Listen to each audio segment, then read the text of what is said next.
ሻሎም ሻሎም ወገኖች የጌታ ጸጋና ሰላም ይብዛላችሁ። የእግዚአብሔር አብ ፍቅር የልጁም የኢየሱስ ክርስቶስ ጥበቃና የመንፈስ ቅዱስ ህብረት ዘወትር ከእናንተ ጋር ይሁን። ክብር ለኢየሱስ ይሁን። እግዚአብሔር አምላክ የተባረከ ይሁን።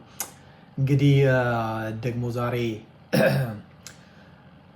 መንፈሳዊ እድገትና መገለጫዎቹ በሚል ሐሳብ ትንሽ ስለ መንፈሳዊ እድገት አንዳንድ ነገሮችን አጠር ያለ ሐሳብ ለመከፋፈል ከእናንተ ጋር ነው በመንፈሴ ላይ ስላለ እሱን ለመከፋፈል ለማካፈል ነው በፊታችሁ ያለሁት።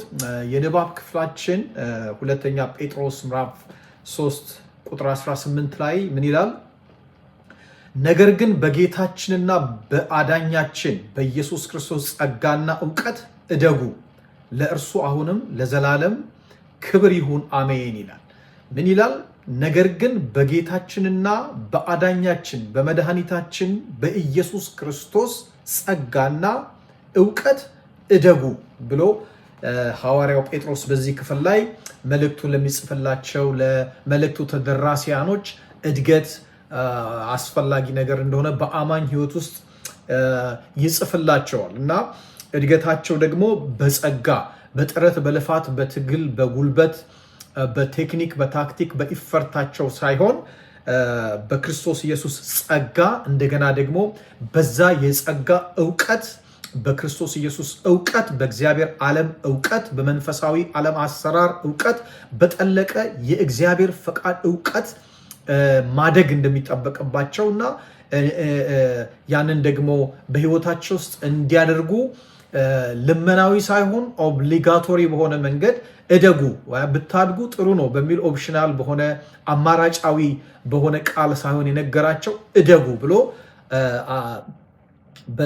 ረገጥ ባለ ቃል ነው ለጸሐፊው ለሚጽፍላቸው ለተደራሲያኖቹ ሐዋርያው ጴጥሮስ የሚነግራቸው እና መንፈሳዊ እድገት በሕይወታችን ውስጥ በጣም እንደ አማኝ እንደ ክርስቲያን በተለይም ደግሞ በዚህ ባለንበት የመጨረሻው መጨረሻ በሆነ እና ክፋት በረቀቀበት በዘመነበት እና ክፋት ተንሰራፍቶ ባለበት በዚህ ዓለም ስንኖር በመንፈሳዊ ነገራችን በጣም መጠንከር፣ መጎልመስ፣ ስር መስደድ የሚያስፈልገን በጣም ወሳኝ ዘመንና ሁኔታ ውስጥ እንዳለን ነው የምረዳው። ስለዚህ ከዚህ የተነሳ ነው እንግዲህ ሰሞኑን በውስጤ የሚመላለስ ሐሳብ ስለሆነ ስለዚህ ስለ መንፈሳዊ እድገት ስለ ስፒሪቹዋል ማቹሪቲ ስለ ስፒሪቹዋል ግሮውዝ መንፈሳዊ ብስለት መንፈሳዊ እድገት የሚባሉት ነገሮች በጣም አንገብጋቢና ወሳኝ የሆኑበት ዘመን ላይ ያለ ነው። ምክንያቱም በጣም መንፈሳዊ ሕፃንነት መንፈሳዊ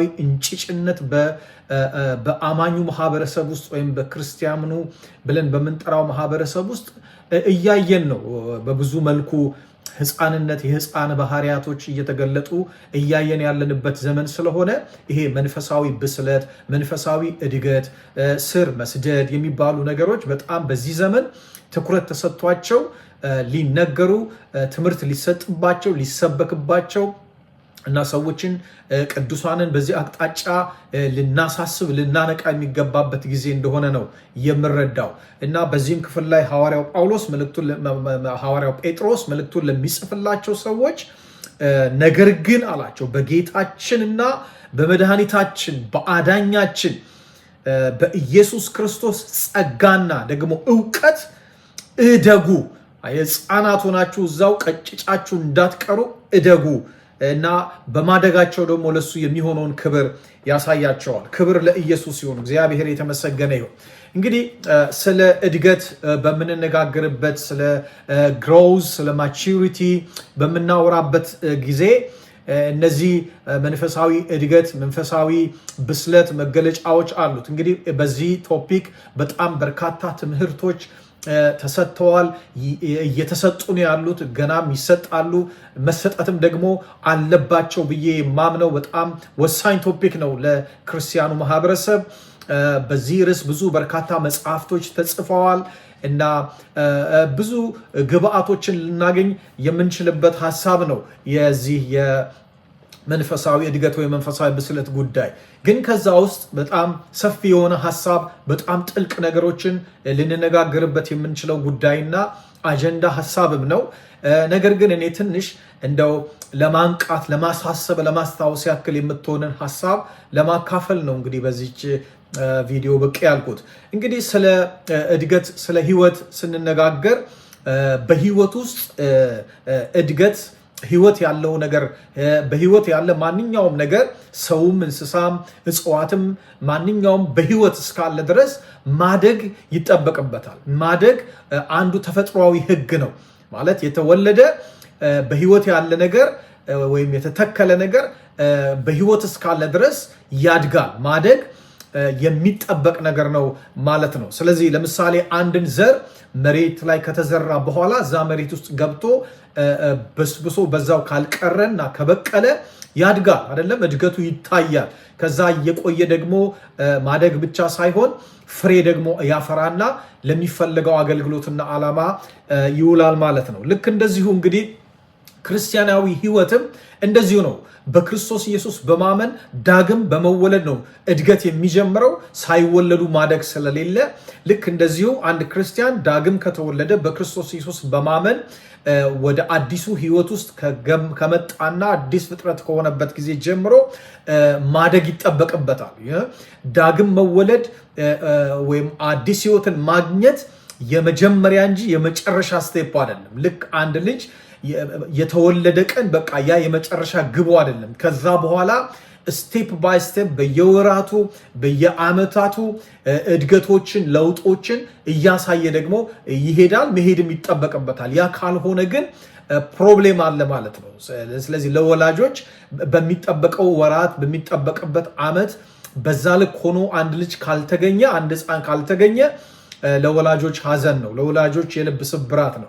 እኔ 4 ልጆች አሉኝ እና እነዚህ ልጆቼ በየወራታቸው እያደጉ በየአመታቸው እያደጉ የሚያሳዩትን ለውጥ እና ባደጉበት አመት ልክ ደግሞ የሚጠበቅባቸው ባህሪ የሚጠበቅባቸውን አስተሳሰብ እንደገና አካላዊ ቁመናዎችን ሁሉ እያየን አደግሽ አደግ እንላለን እና ልክ እንደዚሁም በመንፈሳዊ ህይወታችን ውስጥ ከተወለድንበት ዳግም ተወልደን በክርስቶስ ኢየሱስ አምነን ክርስትና ህይወታችን ከጀመርንበት ቀን ጀምሮ በየጊዜው በየወራቱ በየአመታቱ የሚጠበቅብን ደግሞ እድገት አለ ማለት ነው እና በህይወት እስካለን በክርስቶስ እስከሆንን ድረስ ማደግ የሚጠበቅብን አንዱ መንፈሳዊ ስርዓት ነው ማለት ነው። ክብር ለኢየሱስ ይሁን። እንግዲህ መንፈሳዊ እድገት የአንድ አማኝ ማንነት በክርስቶስ ባህሪ የመሞላቱ ሂደት ነው። ስለ እድገት በምንነጋገርበት ጊዜ መንፈሳዊ እድገትን ስናነሳ የአማኙ ማንነት በክርስቶስ ባህሪ የመሞላቱ ሂደት በክርስቶስ ኢየሱስ የባህሪ ሙላት ፍሰት ውስጥ የመሄድ የመውጣት የመመላለስ የመንቀሳቀስ የህይወት ጉዞን የሚያመላክት ነው። ስለ እድገት በምናወራበት ጊዜ ፕሬዝ ጋድ ኢየሱስ ጌታ። እንግዲህ መንፈሳዊ እድገትን ስንመለከት ወይም ስለ መንፈሳዊ እድገት ስናወራ እንደው ትንሽ ነገረ መለኮታዊ ወይም ስነ መለኮታዊ የሆኑ መሰረቶችን ነካ አድርገን ብንጀምር እንግዲህ ስለ እድገት ስናወራ ቅድም ጠቀስ እንዳደረግኩት እድገት ከመወለድ ነው የሚጀምረው። ዳግም ሳይወለዱ ሪጀነሬት ሳይደረግ ኒው ክሪኤሽን ሰው ሳይሆን ወይም ሪጀነሬሽን ሳይኖር እድገት ሊታሰብ አይችልም። እድገት ሊመጣ አይችልም። ስለዚህ እድገት ዳግም ከመወለድ ነው የሚጀምረው። እድገት ከህይወት እድገት በክርስቶስ ኢየሱስ ከመጨመር ነው የሚጀምረው። በዮሐንስ ወንጌል ምዕራፍ 3 ቁጥር 3 ላይ ጌታ ኢየሱስ ክርስቶስ ለኒቆዲሞስ ለተባለው ለዛ ህግ አዋቂ ለሆነ የህግ አስተማሪ ወደ ክርስቶስ ኢየሱስ በመጣ ጊዜ ያለው ነገር ምንድነው? እሱ ለኒቆዲሞስ ምንድን ያለው? ሰው አለው ዳግመኛ ካልተወለደ በቀር የእግዚአብሔርን መንግስት ሊያይ አይችልም አለው። ስለዚህ ስለ እድገት ስናወራ የሚጀመረው ዳግም ከመወለድ ነው። ልደት የእግዚአብሔር ብቻ ስራ እግዚአብሔር ብቻ የሚያደርገው ሲሆን አማኙ አዲስ ተፈጥሮን የሚቀበልበት የእግዚአብሔርን ሕይወት የሚካፈልበት የዘላለም ሕይወት ተካፋይ የሚሆንበት የእግዚአብሔር ዓለም መንግስት ወራሽነት የእግዚአብሔር ሕይወት ስርዓት ተካፋይነት ሕጋዊነትን የሚያገኝበት የመጀመሪያው ስቴፕ ዳግም መወለድ ብለን እንጠራዋለን። ይሄ ዳግም የተወለደው አዲሱ ተፈጥሮ ደግሞ የማደግ አቅም ፖቴንሻል አለው። ዳግም የተወለደ አማኝ የሚያድግ ነው። እድገት ፕሮግሬሲቭ የሆነ ቀጣይነት ያለው የእድገትን ሂደት እየጠበቀ የሚያድግበት አቅም በውስጡ የተሰጠው ማንነት ነው። ይሄ ዳግም የመወለድ ማንነት ብለን የምንለው እንግዲህ ለምሳሌ ይህንን የዳግም መወለድ ፕሮሰስን እንደ ምሳሌ ብንመለከት ለምሳሌ ሰው ዳግም ሲወለድ ይጸድቃል፣ ይቀደሳል አይደለም። ለምሳሌ ሳንቲፊኬሽንን ቅድስናን ብንመለከት ልክ ዳግም እንደተወለደ ወዲያው ያ ሰው ፖዚሽናሊ ቅዱስ ሆኖ በእግዚአብሔር መንግስት፣ በእግዚአብሔር ዓለም፣ በእግዚአብሔር ሕይወት ውስጥ ይጨመራል፣ እውቅና ያገኛል። ከዛ በኋላ ግን ይሄ ስላመነ ብቻ ክርስቶስ ኢየሱስን ስለተቀበለ ቅዱስ የሆነበትና ቅዱስ ተብሎ የተጠራበት ወይም ቅዱሳን ተብለን የተጠራንበት ስቴፕ ነው። ይሄ የእግዚአብሔር ድርሻ የምንለው ነው።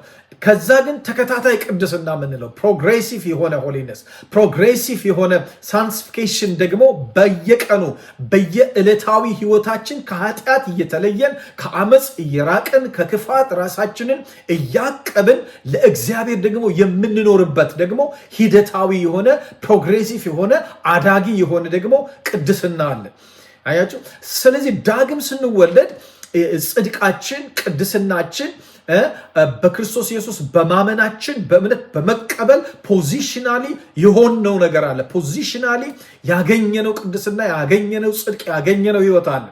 አዘ ሴም ታይም ደግሞ በየዕለታዊ ህይወታችን ደግሞ እየኖርን ደግሞ የምንገልጣቸው ፕሮግሬሲቭ ደግሞ የሆኑ በእድገት ሂደት ውስጥ ፍሬ እያፈራን ልንገልጣቸው ደግሞ የሚገባን የህይወት ቁመና እና አቋሞች አሉን፣ ስብዕናዎች አሉን ማለት ነው። ፕሬዝ ጋድ። ስለዚህ ቅድስና እንዳልኳችሁ አንዴ በማመን ፖዚሽናሊ ቅዱስ ሆነናል። አት ሴም ታይም ደግሞ ፕሮግሬሲቭ በሆነ መንገድ ደግሞ ተከታታይነት ያለው በየዕለቱ ህይወታችንና ኑሯችን የምንገልጠው ለእግዚአብሔር የምንኖርለት የቅድስና ህይወት ደግሞ አለ ማለት ነው። ክብር ለኢየሱስ ይሁን። ሁለተኛ ቆሮንቶስ ምዕራፍ 7 ቁጥር 1 ላይ ሐዋርያው ጳውሎስ ሲናገር ምን ይላል? እንግዲህ እነዚህ ተስፋዎች ካሉን ስጋንና መንፈስን ከሚያረክስ ሁሉ ራሳችንን እናንጻ፣ በእግዚአብሔርም ፍርሃት ቅድስናችንን እንፈጽም ወይም ፍጹም እናድርግ ብሎ ይላል። ዩሲ ፖዚሽናሊ ኦልሬዲ የሆነው አለ፣ የተካፈልነው የተቀበልነው አለ፣ ደግሞ ከኛ የሚጠበቅ አሁን የሆነው የእግዚአብሔር ድርሻ ነው። እግዚአብሔር እኛን ያደረገበት ነው።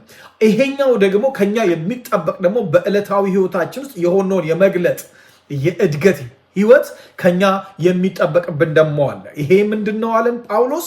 ስጋንና መንፈሳችንን ሊያረክሱ ከሚችሉ አሳባዊም ድርጊታዊም ከሆኑ ማናቸውም ኃጢአታዊ ኮንታሚኔሽንስ ራሳችንን እያነጻን የራሳችን የምናነጻባቸው መጽሐፍ ቅዱሳዊ በርካታ እግዚአብሔር ያስቀመጠልን የመንጫ ቱልሶች አሉ።